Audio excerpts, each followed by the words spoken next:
Il est partisan de la Constitution de 1793 qui prône l'insurrection, le droit à l'insurrection du peuple. Pour lui, l'insurrection, c'est un mode de gouvernement. Pour moi, c'est exactement pas de ça. gouvernement. Alors, effectivement, Constitution de 1793, il y avait une déclaration des droits de l'homme augmentée, et l'article 35 de cette déclaration des droits de l'homme et du citoyen augmentée disait « Quand le gouvernement viole les droits du peuple, l'insurrection est pour le peuple le plus sacré des droits et le plus indispensable des devoirs. » Mais c'est quand le gouvernement viole les droits du peuple. Et en l'occurrence, la question est combien de fois le gouvernement, depuis qu'il est au pouvoir, a violé les droits du peuple? Un certain nombre de fois, et notamment en interdisant les manifestations que la Déclaration des droits de l'homme et du citoyen de 1793 garantissait en disant, accrochez-vous, que quand des manifestations sont interdites, c'est le souvenir de la tyrannie. Oui. D'accord?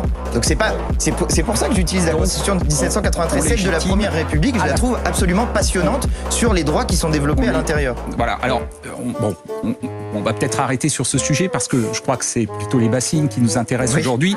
Et je voudrais revenir... C'est pas moi qui l'ai fait.